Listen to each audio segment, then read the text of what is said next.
Olá, no programa de hoje, a troca de comando e os rumos da Justiça Eleitoral.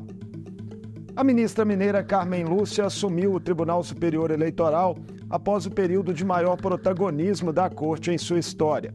A gestão do ministro Alexandre de Moraes foi marcada por intensos holofotes nas ações contra fake news, na defesa da lisura das urnas eletrônicas e na resistência aos ataques à democracia, mas também vista como excessivamente personalista por setores da crônica. O que esperar daqui para frente? Quais os desafios nas eleições municipais e para os próximos anos? Eu converso com o advogado e professor do IDP, Fabrício Medeiros, membro do Instituto Brasileiro de Direito Eleitoral. Bem-vindo, Fabrício. Um prazer recebê-lo aqui no Mundo Político. Obrigado, Marco Antônio. Prazer é todo meu. Quero cumprimentar não apenas a você, mas a todos que nos assistem. Um abraço a todos. Prazer recebê-lo, Fabrício. Carmen Lúcia assume pela segunda vez a presidência do TSE para um mandato de 2 anos no cargo, vai comandar as eleições municipais em outubro. Quando ela presidiu, Fabrício, o TSE anteriormente, lá em 2012, era outro contexto do país, e do próprio jogo político. O quanto o trabalho que ela tem pela frente agora é mais complexo? Bom, Marco, você trouxe bem, você contextualizou bem aquele primeiro biênio da ministra Carmen Lúcia, em 2012. Os desafios eram outros, bem diferentes dos desafios atuais. Só para a gente contextualizar bem ainda melhor a questão.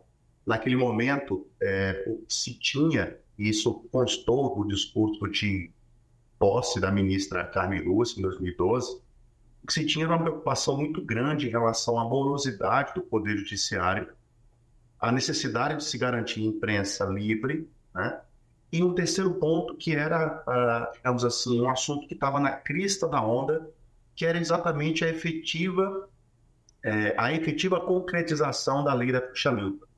Então, naquele momento, o que se tinha era uma preocupação comparativamente com os desafios de hoje, era uma questão um pouco mais até suave, do ponto de vista dos desafios democráticos. Hoje o que se tem é uma mudança completa de cenário. Nós passamos em 12 anos, nesses 12 anos que separam o primeiro biênio do segundo biênio da ministra Carmen Lúcia, nós passamos por uma mudança muito grande no cenário das eleições, não apenas no Brasil, mas no mundo inteiro, especialmente pela chegada, com força, das redes sociais e com elas, infelizmente, as fake news, a desinformação do processo eleitoral, nas eleições e no próprio processo eleitoral, trazendo um prejuízo grande para um debate amplo e transparente entre os candidatos e também os eleitores, e isso vai continuar sendo o grande desafio da Justiça Eleitoral, também agora nesse biênio da ministra Carmen, que se iniciou no último dia 3. Em seu discurso de posse, a ministra destacou isso muito enfaticamente, essa prioridade aí ao combate à desinformação. Nesse aspecto, você acredita, Fabrício, que a tendência é mais de uma continuidade de ações que vinham sendo adotadas já sob a gestão do ministro Alexandre? Por exemplo, em março desse ano, o TSE inaugurou ali um CIED, um Centro Integrado de Enfrentamento à Desinformação.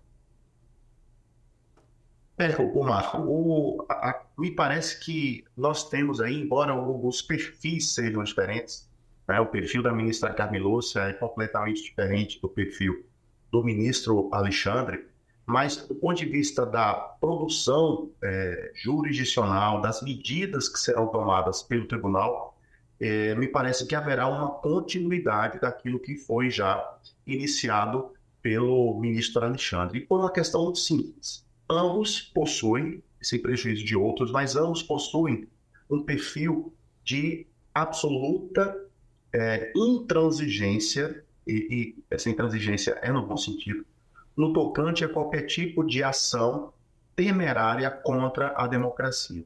Então, embora o perfil da ministra Carmen Lúcia seja um perfil diferente do perfil do ministro Alexandre de Moraes, me parece que, em relação às medidas que serão tomadas, haverá uma continuidade das medidas que foram tomadas na presidência do ministro Alexandre. Tudo isso, eu insisto, porque ambos possuem essa verdadeira intransigência em relação aos princípios e valores democráticos. Uma das principais resoluções, Fabrício, aprovada para essas eleições diz respeito ao uso da inteligência artificial, que é algo até inédito no mundo, essa regulação, né, por parte do Brasil, também sendo pioneira, né? Qual a sua expectativa em relação a isso?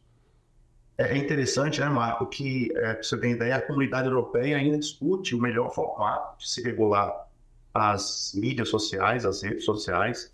O Brasil ainda tem uma discussão, mas é uma discussão ainda muito incipiente, ainda não muito avançada em relação a esse assunto.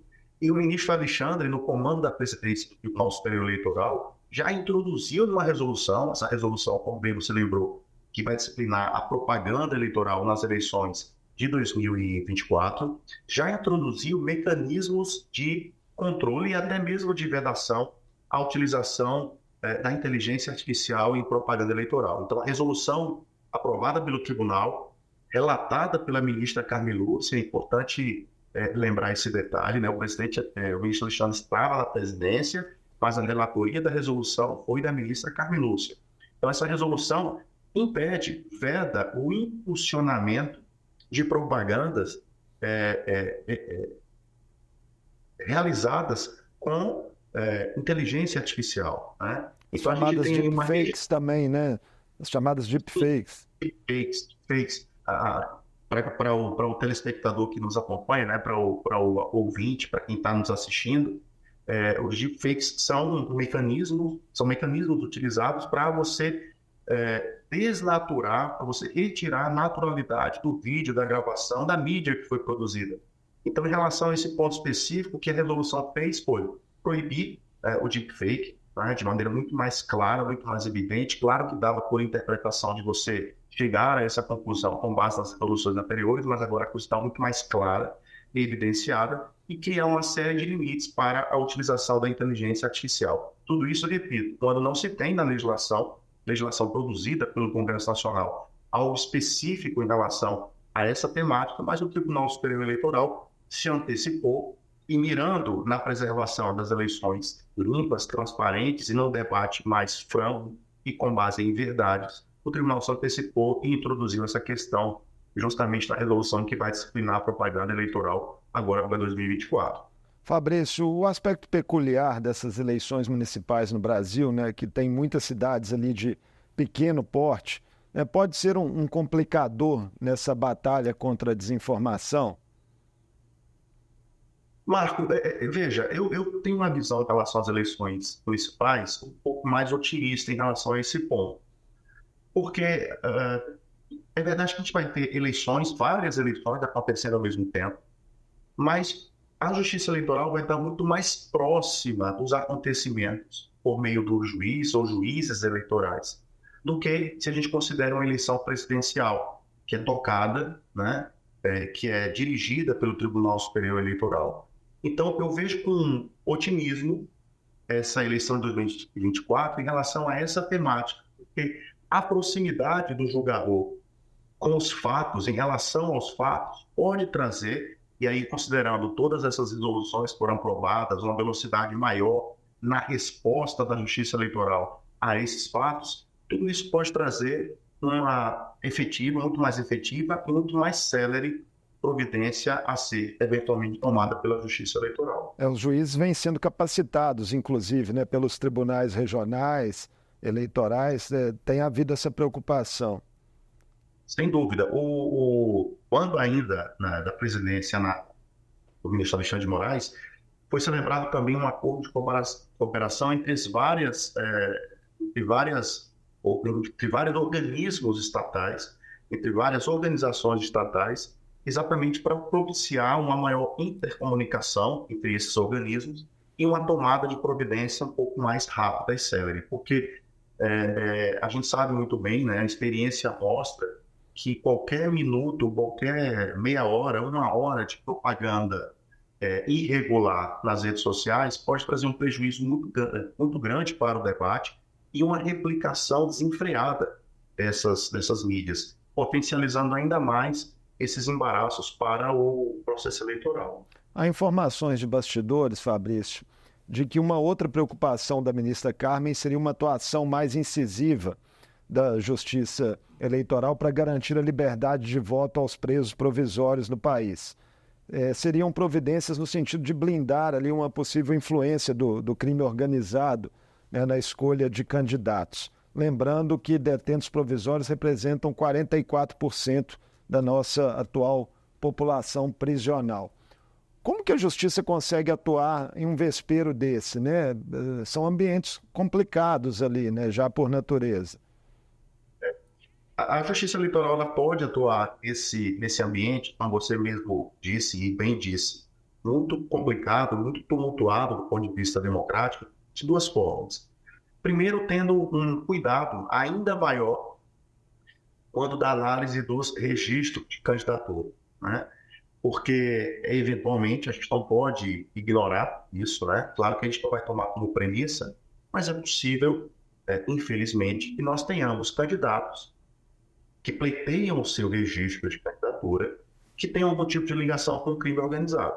Então, essa é uma primeira frente importante de atuação da Justiça Eleitoral. Um olhar muito mais atento, né? Muito mais atento do que já tem para essas situações, para evitar, assim, que esses candidatos possam registrar e concorrer.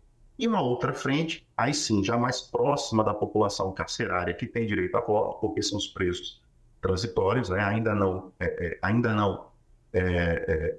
ainda não sofrem uma condenação transitária julgada.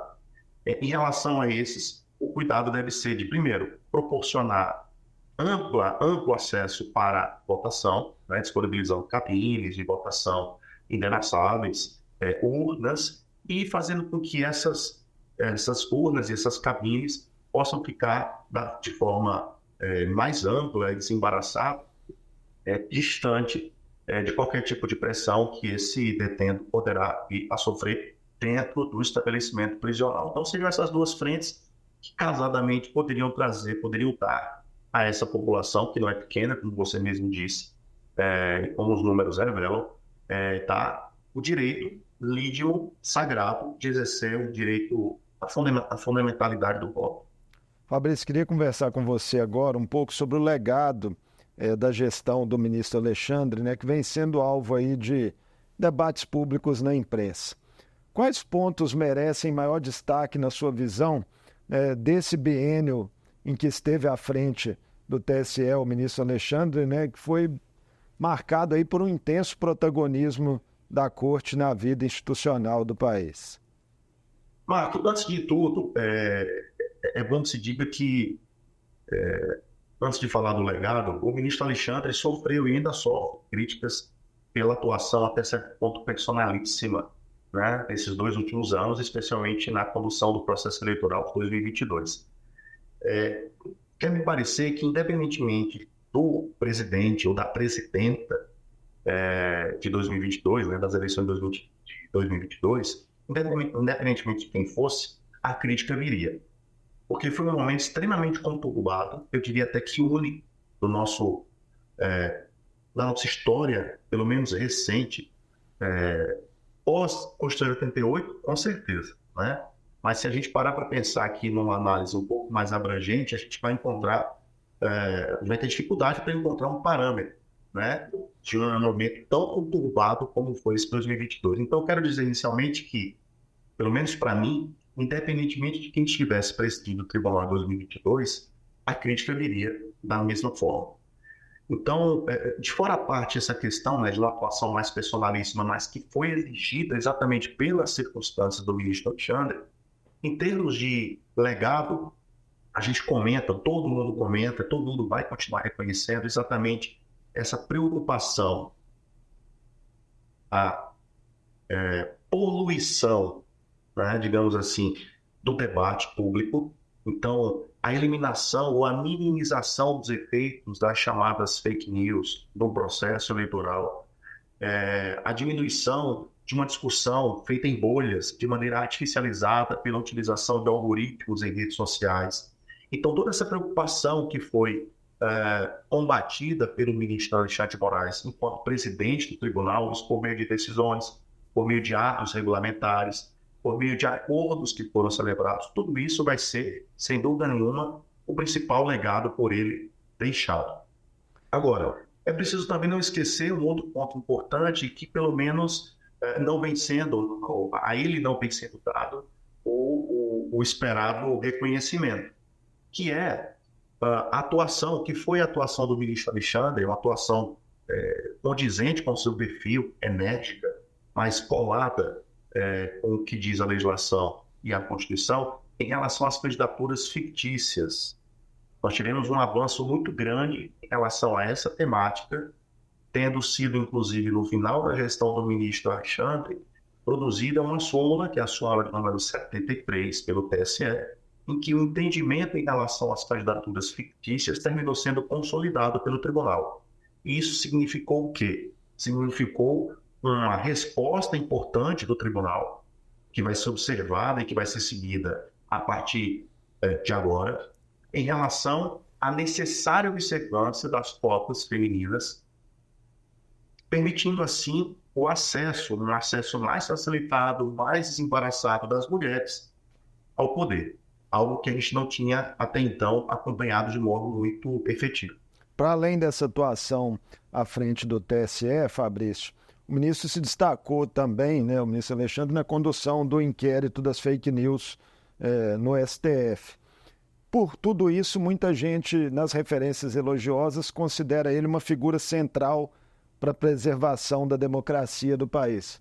Faz sentido esse tipo de referência ou é exagero? Eu acho que faz sentido. Veja, Mar, ou em qualquer tribunal tem um relator, né? Então, assim, a figura do relator, independentemente do processo, é uma figura importante porque ele conduz o processo, toma as decisões que devem ser tomadas, até que esse processo esteja maduro para ser levado a plenário. E até que isso aconteça, ou seja, até que o processo esteja maduro para ser levado a plenário, as decisões que são tomadas com relação extremamente delicadas, elas podem ser referendadas pelos outros integrantes do tribunal. Então, assim, é impossível negar a centralidade, a importância do relator em processos de alta complexidade, como é esse inquérito das fake news lá no Supremo. Mas também é importante dizer que muitas das providências que foram tomadas no âmbito desse inquérito foram referendadas e chanceladas pelos demais integrantes do tribunal, seja em turma, seja em plenário. Então, assim, é uma figura central, uma figura importante, decisiva, talvez, como dizem por aí, a pessoa certa, no local certo, no momento certo. Sim, mas é preciso dizer que muito do que foi por ele proferido no âmbito deste processo, né, desse processo, que é o inquérito das fake news, e de outros tantos, foi de maneira formal, referendada pelos demais integrantes do tribunal. Já os críticos de Moraes, né, alegam, Fabrício, que ele praticou ativismo judicial no TSE, com muitas resoluções centralizadoras e uma espécie ali de protagonismo forçado. Até alguns colegas seus, né, do Instituto falam algo nessa linha. O que você acha que procede em relação a isso? Marco, o ativismo judicial, ele é um fenômeno, chamado de fenômeno, né? Esse é um tema muito discutido na academia, né, entre doutrinadores.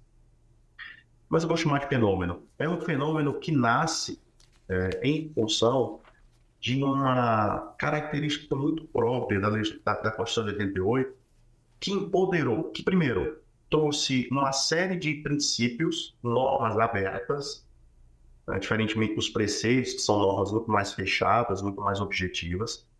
Então, a nossa Constituição trouxe um número muito grande de princípios, que, repito, são normas abertas, e empoderou, sobremaneira, o Poder Judiciário.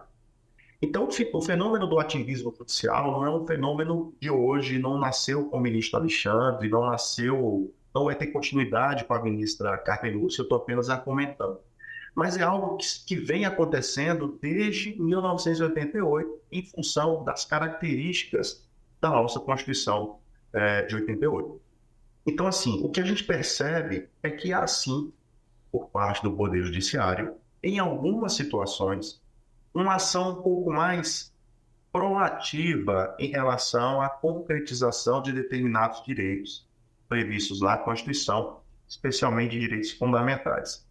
Como a gente está tratando no TSE? Como a gente trata no TSE, basicamente, de um direito fundamental, um direito constitucional, tarjado, marcado, cravado com fundamentalidade, que é o direito político, vez ou outra a gente pode ter uma decisão, um provimento, uma determinação do Tribunal Superior Eleitoral que possa ser encarada por alguns críticos como uma decisão ativista, como uma providência ativista. Então, assim, isso pode ter acontecido, e se aconteceu, não aconteceu apenas na questão do ministro Alexandre, mas é uma consequência natural do que a gente enxerga a partir do advento da Constituição de 88. Isso o TSE pratica em alguns momentos, o Supremo pratica em alguns momentos, qualquer tribunal do país pratica em alguns momentos, muito embora os juízes dirão não é ativismo, é apenas a concretização diante de uma omissão legislativa ou de uma omissão do Poder Executivo, uma omissão estatal, mas é uma providência que tem por finalidade concretizar um direito fundamental. Na Justiça Eleitoral, Marco, o que a gente faz, eu como advogado, eles como ministros, juízes, o Ministério Público como fiscalizador da lei, outra coisa não é senão discutir direitos políticos, que é um direito de peso constitucional, tarjado, como eu disse, de fundamentalidade. Então, há espaço para esse tipo de crítica que, pelo menos a meu ver, não tem muito fundamento em razão da essência do direito envolvido. Tem também a questão de que o Congresso não legislou a respeito de desinformação em redes sociais, né? Projetos ali apresentados acabaram não avançando e essa regulação segue, né, pendente, pelo menos na esfera legislativa. E aí o tribunal vai atuando, né, de outras formas. Eu também quero reconhecer que não é uma tarefa fácil do Poder Legislativo, né? Eu comentei no início que a comunidade europeia já avançou bastante em relação à regulamentação. Nós não avançamos tanto assim. Me parece que há um consenso sendo formado no sentido da regulamentação aqui no país, assim como acontece na Europa. Qual é o grande problema que nós aqui no Brasil enfrentamos? Existe uma dúvida fundada em relação a quem poderia regular, né? Porque se a gente coloca na mão do Estado essa regulação pura e simples, lembrando que na Europa é a comunidade europeia que vai regular, não é o Estado.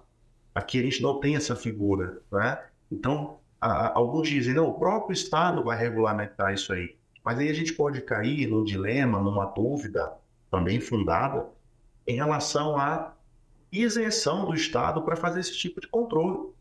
Porque daqui a pouco a gente pode cair numa armadilha e o Estado passar a tutelar a verdade, né? Então a gente tem esse grande problema, esse grande impasse a ser resolvido, e talvez por isso, Marco, esse nó a gente ainda não conseguiu desatar, né? O Legislativo ainda está discutindo, ainda está rediscutindo, debatendo essa questão, sobretudo pelo fato de que, olha, quem vai fazer esse papel de regular as mídias no Brasil, né? As redes sociais no Brasil? Essa dúvida ainda permanece, mas de fato, concretamente nós temos o quê? Uma omissão legislativa. Alguém tem que suprir. Quem supriu para as eleições de 2024 foi o Tribunal Superior Eleitoral por meio de resoluções. Fabrício, uma das decisões mais emblemáticas recentes do TSE, né, foi também a condenação do ex-presidente Jair Bolsonaro, né, e a decretação de sua inelegibilidade por 8 anos. Mas a Corte Eleitoral terá agora ministros do STF que foram indicados pelo ex-presidente na sua composição, e um deles, Nunes Marques, presidirá o tribunal nas eleições de 2026. Lideranças do PL, né, partido do ex-presidente, têm dito que ainda acreditam em uma reversão dessa inelegibilidade. Como que você enxerga essa cogitação e se há chances concretas de se caminhar para isso? Marco, nos tribunais eleitorais, de um modo geral, não apenas no TSE, mas nos regionais, Brasil afora, né, em Minas Gerais também fica de fora dessa particularidade, é uma característica mesmo do processo eleitoral, do processo judicial eleitoral. Vez por outra, a gente vê determinadas questões sendo discutidas. Seja porque a legislação muda de 2 em 2 anos, né? A gente vive a cada 2 anos com mini reformas eleitorais. Exceção foi esse ano, não teve mini reforma esse ano, não houve acordo do Congresso Nacional. Mas de 2 em 2 anos a gente se depara com nova legislação eleitoral e a gente se depara quase sempre com alterações nas composições dos tribunais, seja o TSE, sejam os regionais eleitorais. E isso termina, essa conjunção desses dois fatores termina levando o quê, Marco? Exatamente à rediscussão, ao novo debate de temas que já foram discutidos anteriormente. Então, assim, se vier a acontecer esse debate, eu primeiro encararia com muita naturalidade, porque é próprio do processo eleitoral. Com relação ao mérito, se haverá ou não uma reeleição, aí eu não teria como antecipar.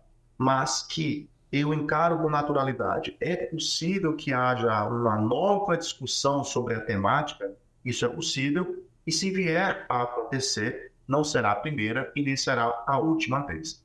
Mas, assim, o importante é que os processos continuem ativos, ou seja, vivos, que não haja trânsito em julgado, né, da decisão que foi tomada, e aí o Tribunal Superior Eleitoral, se não houver trânsito em julgado, vai se debruçar sobre os processos que versam sobre a inelegibilidade do ex-presidente, e aí poderá, a depender do contexto, a depender dos argumentos jurídicos que serão trazidos, poderá rever a sanção que foi aplicada ao ex-presidente. Lembrando que no caso de Bolsonaro, há ainda outras possíveis, né, condenações no caminho, já que ele responde, né, a investigações no STF, inclusive no inquérito dos atos golpistas, né, de 8 de janeiro de 2023. Perfeito. Essa abordagem que a gente está fazendo aqui diz respeito apenas às duas ações de investigação judicial eleitoral que tramitam no TSE. Existe ainda uma discussão na esfera criminal no Supremo Tribunal Federal. E se sobrevier uma decisão no âmbito do Supremo na esfera criminal, aí também isso levaria à inelegibilidade do ex-presidente, mas eu estou falando apenas em tese, ninguém sabe ainda se haverá realmente julgamento em tempo hábil, ninguém sabe sequer se haverá denúncia por parte do Ministério Público. Então, falando em tese, realmente existem essas duas frentes aí, uma na Justiça Eleitoral e uma no Supremo Tribunal Federal, na esfera criminal. O que se tem de concreto é que ele continua na mira, né, digamos assim, de ações judiciais, né, sem sabermos o desfecho delas. Como a gente brinca na seara eleitoral, na advocacia eleitoral, né, o cidadão, quando deixa de exercer o cargo público eletivo, ele sai e traz consigo um passivo a ser administrado nos anos que vão se suceder ao exercício do mandato público eletivo. Então, o ex-presidente está justamente nesse momento de administração desse passivo que deixou em função do exercício do cargo de presidente da República, mas tudo isso, como eu disse, ainda vai ser discutido, debatido, vai evoluir ou involuir a depender de cada caso concreto. Muito obrigado por essa conversa conosco aqui no Mundo Político, Fabrício, sobre aí os rumos da Justiça Eleitoral nos próximos anos. Eu agradeço a oportunidade, um abraço a todos. Até a próxima. Até. Eu conversei com Fabrício Medeiros, advogado associado ao Instituto Brasileiro de Direito Eleitoral e professor do IDP. Falamos sobre o saldo da atuação do ministro Alexandre de Moraes à frente do TSE, as perspectivas da Corte com a presidência da ministra Carmen Lúcia e os desafios do Judiciário para os próximos anos. E a gente, a Assembleia de Minas, se despede reforçando o pedido de ajuda à população gaúcha. Se puder, acesse o QR Code aqui na tela e faça uma doação.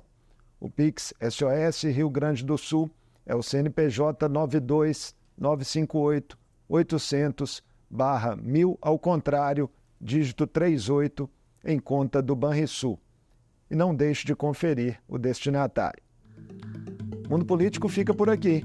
Obrigado por nos acompanhar e até o próximo programa.